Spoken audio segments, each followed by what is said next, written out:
Hey, it's Phil at Digital DJ Tips. This is the Traktor Kontrol S5 and I want to talk to you in this very short video about some of the differences between this and the S8. It's going to be a short one because I've already reviewed the S8 in depth and also I've done a whole series on using the S8. So I've linked to both of those things below. If you're not sure about the Native Instruments Traktor way they're taking DJing with the lack of jog wheels, with the sync button, with beat gridding, with live remixing using stems and remix decks, go watch that stuff, it'll give you a better idea. This video is about what's different between this and the S8 to let you make that choice.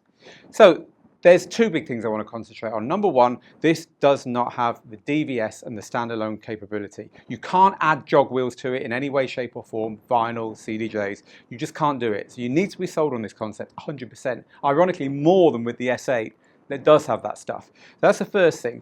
The second thing is that of course means that you're very limited in what you can plug into it. Around the back here you can plug in a single microphone, a single line input. When it's plugged into Traktor, they go through one of the Traktor channels, so you're sacrificing a Traktor channel there in order to have that. When you accidentally unplug it, or when there's a crash on the computer, or when you're switching DJs, there's a way of controlling those so that at least the music doesn't stop. You actually hold down the aux button and turn the loop encoders for the microphone and the line input. So you have got some kind of fallback, but it certainly isn't a kind of hybrid thing to sit at the center of your home system in the same way that the S4 and the S8 are. It's kind of like an S2 with two extra channels. That's another way of looking at it, but of course upgraded.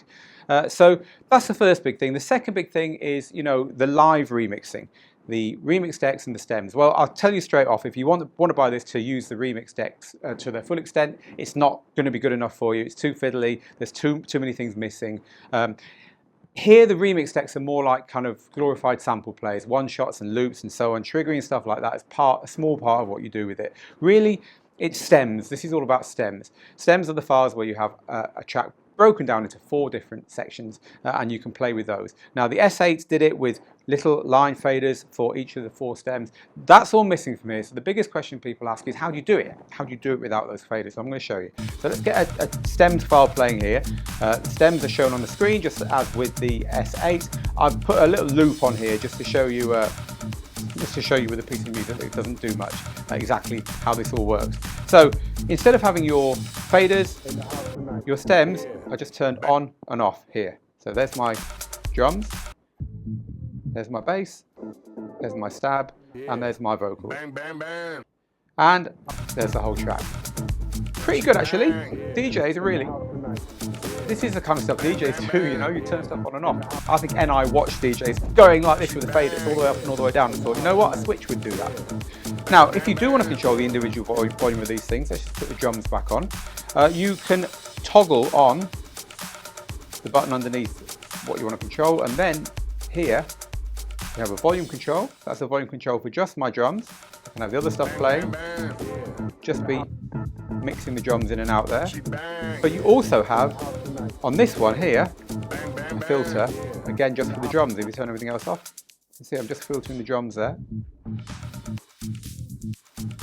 You can bring in other things as well. So if I want to bring in another stem there, these two are flashing now. I'm now controlling the drums and the bass, volume together.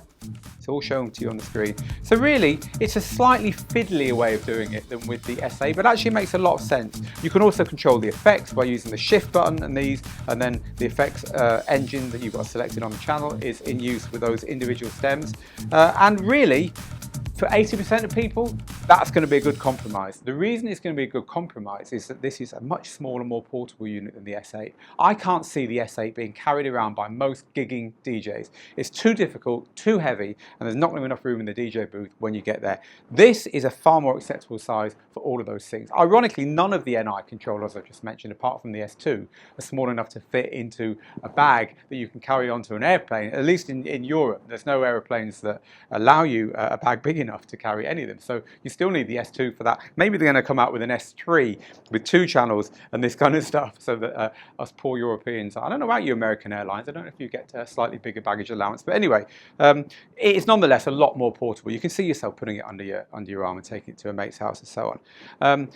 And if you are not able to afford the S8, if you are wanting to take it out and about with you and play in DJ booths. And ironically, if you are totally sold on this concept and you're not bothered about not plugging in jog wheels or DBS, then it could be the unit for you. I think if they can take the software up to the next level with Traktor 3, which has to be coming soon. We're getting very difficult on the numbering. They really should be quite close with Traktor 3, I'm guessing. If they could do that, and if the stems format, which I think is much more intuitive than remix decks, if the stems format kind of catches the imagination of producers and labels, and there's more material comes out in that format, and therefore it becomes more established, I think this could just be the next big controller from NI. It's the right compromise between all those things I've just mentioned. So that's the Traktor Kontrol S5. Full review as ever over on the Digital DJ Tips website. Do check out the other videos about the S8 and about this kind of DJing that are linked to below.